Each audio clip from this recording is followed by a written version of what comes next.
There are some key arteries of systemic circulation to note. So if we start from our aortic arch, because we're going to move upward here, this is a great review slide for a lot of arteries, to be perfectly honest, but we're going to move from aortic arch upward. So coming off of our aortic arch, we have our brachiocephalic trunk, which is essentially moving to the head, the neck, and the right upper limb.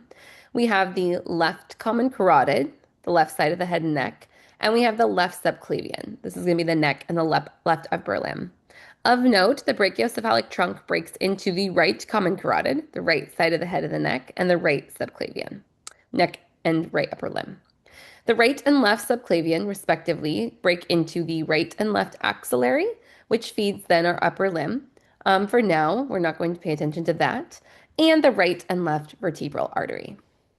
The right and left common carotid break into the right and left external carotid artery and the right and left internal carotid artery. So we have externals and internals for both. So the three kind of arteries we're going to follow upward into the brain are going to be the right and left vertebral, the right and left externals, and the right and left internal carotid arteries, all coming off of essentially the common carotid or directly coming off of the aortic arch via subclavian. All right, so let's follow our common carotid arteries upward, right? So we started with our common carotid arteries, the right coming from the brachiocephalic trunk, the left coming directly off the aorta. Um, each then divides into an external and internal carotid artery. So we see here we have let me get a different color, it'll be easier. We have our external carotid artery, which is going to be traveling up as so. And then we have our internal carotid artery, which is going to be traveling up as so. And they both started as the common carotid artery. We also have two vertebral arteries, right? A right and left vertebral artery. We can see a vertebral artery here. And the vertebral artery comes from the subclavian arteries. And we can see that it's going to run through the transverse foramina. So that's a key kind of anatomical distinction because it's running internal to the transverse foramina in the cervical vertebra, and it enters into the skull via the foramen magnum, which you can kind of see here. It will then join the right and left vertebral arteries, will join up to create the singular basilar artery. Now, if we follow this pathway up here, this is kind of showing us a similar picture, but it's looking differently. So this is our aortic arch down below, our brachiocephalic trunk, and then we get to our right and left common carotids. We have then our let's see here, our internal carotids right here and here. And then we have our external carotid here and here, which are essentially this one's cut off at the top. We can also see our right and left paired vertebral arteries running here, which then join together to create that singular basilar artery. Okay. When we're thinking about supply, blood supply to the brain, the external carotid arteries supply most of the tissues of the head except for the brain and the orbit. Okay, so that's an important distinction.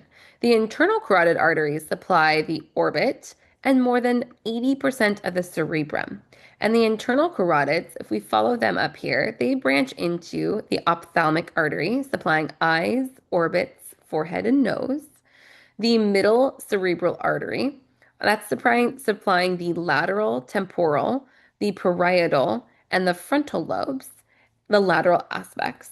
And then we also have the medial cerebral artery.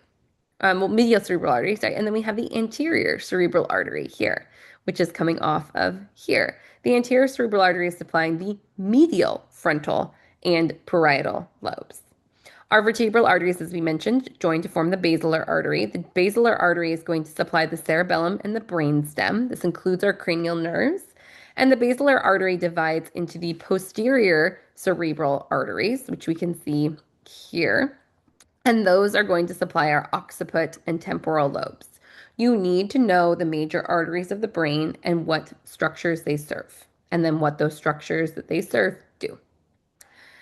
Looking at further anatomical vasculature, the circle of Willis contains several different arteries that come off of our basilar artery. The basilar artery is moving up here. It contains posterior communicating arteries, a right and a left. The posterior communicating arteries connect the posterior cerebral arteries in pink to the middle cerebral arteries, which are, we can't see on this picture, but these are the ones in red here and here. The anterior communicating arteries connect the two anterior cerebral arteries. So we have our anterior communicating artery here, and then we have our anterior cerebral arteries. This ring structure that we're focusing on is called the circle of Willis. Now, when we come back, we're going to look at pathology that can affect these structures.